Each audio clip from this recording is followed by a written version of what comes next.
All right, a beautiful live look at Washington, D.C. for you as the sun has come up over the nation's capital. The nation's capital is right now because they understand that brand up, brand down is back. It's making its return. Yeah, I was in Santiago, Chile, and a family, grandparents, parents, kids came up to me and said, Mr. Deutsch. I said, call me Donnie. They said, Mr. Deutsch, please bring brand up, brand down. Call me Donnie. Yes, sir. Well, and of course, you went saw the Dalai Lama, who actually also said the same thing. Yeah. And so you just selflessly do what you need to do, and here, that's why I'm here. Understood. Of the Doobie Brothers, what the people want is a way to make them smile. Yes. And you're doing it. So without further ado, let's crank back up after a very, very long hibernation.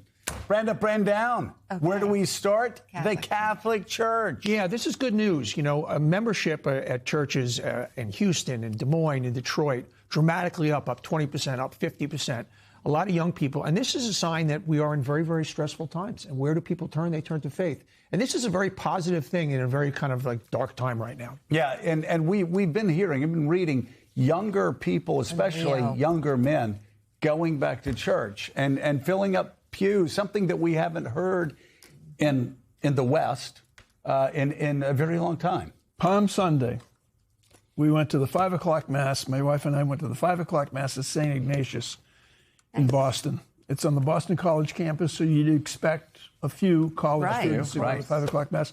It was packed, standing room only, people outside the church. The demographic, I thought in my mind's eye, would look 25-ish to 30th, youngish. Right.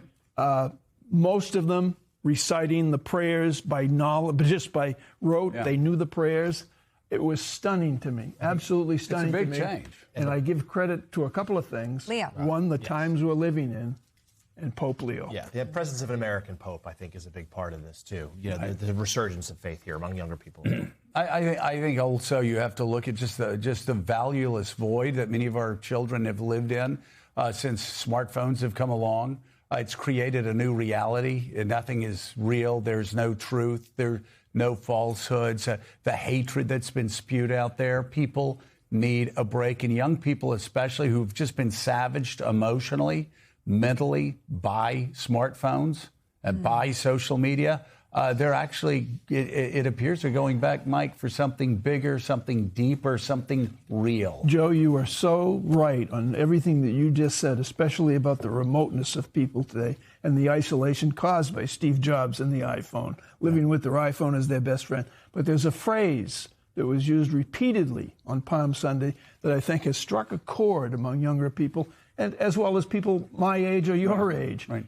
The least among us. The least among us. And the fact that we are now in a second Gilded Age, that it's grotesque that our leaders are celebrating the richest of the rich, the monopolists, the billionaires. That's who they're elevating. They're as they cut funding for the poorest among us in America and across the world. This is a void that needs to be filled. Okay, number two, because you're going to want to get to four. We're going to number two, which brand down a certain British art exhibition. Tell us about it. This is a disgusting story. Anti-Semitism, as bad as it's here, it's much worse in Europe. And there is a showing at a gallery, the Joseph Wales Gallery in Britain, that shows Jews eating babies with blood coming out of their mouths, standing over remains of people, and you have people wearing shirts saying globalize the Intifada, and the fact that this is allowed to happen is incomprehensible. It just shows how anti-Semitism climbs into every aspect of our life. I mean, seriously, it's Germany 1933. Yeah. Why in the world would any art exhibit allow this? It's, once again, because it's Jews. And I have no other explanation. And the fact, hopefully, seeing this, and there'll be such an outcry that people will shut it down. All right. This is a sharp, sharp turn. We're going to go from the Catholic Church into just a deplorable art exhibit to now a little more comfort in the friendly skies. United Airlines. Yes, relax rows. You can buy for several $100s, take 3 middle row seats, turn them into a bed. They give you a cushion pillow to put down. They give you pillows. They give you blankets. They give you plush toys for kids. And by the way, unfortunately, the airlines are taking a lot of the hits for the TSA, which obviously it wasn't their fault, but obviously the brands are suffering. And I think this is a smart move. This is a great move. I like it.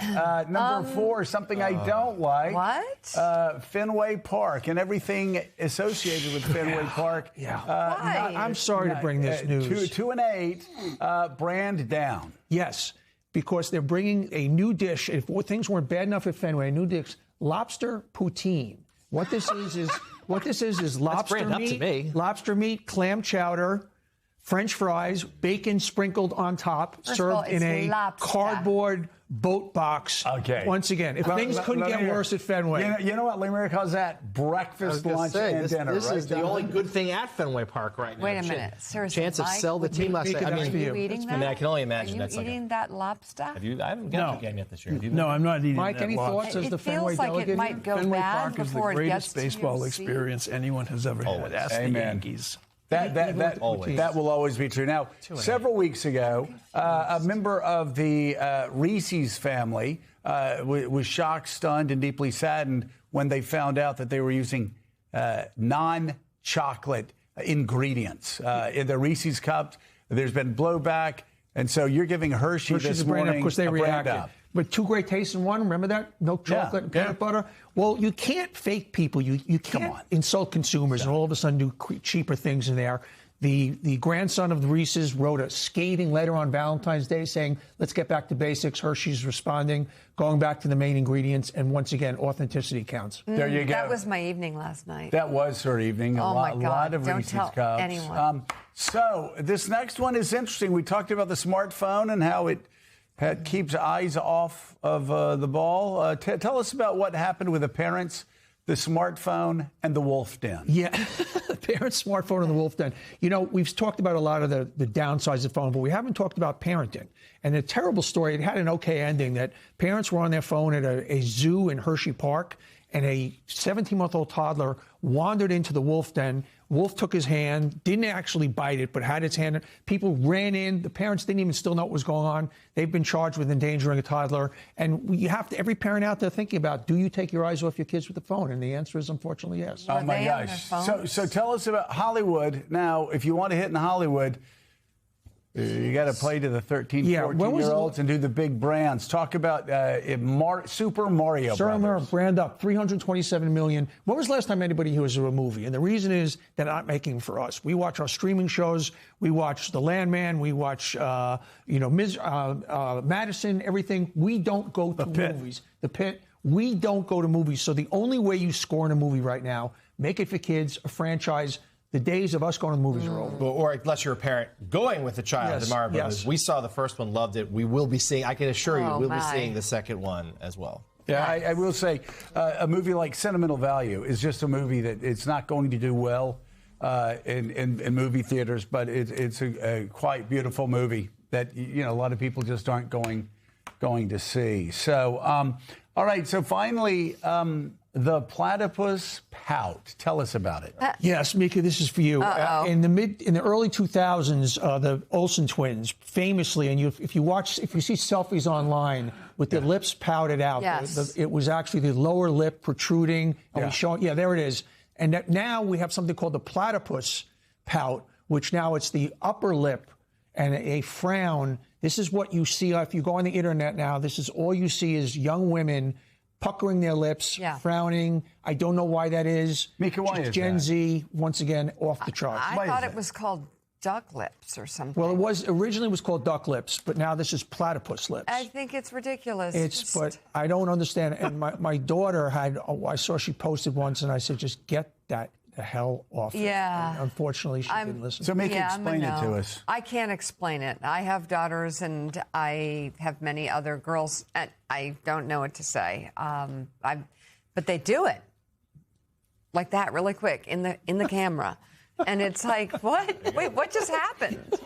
Wait, why did you do that? Gen Z. How about just a smile? I will not.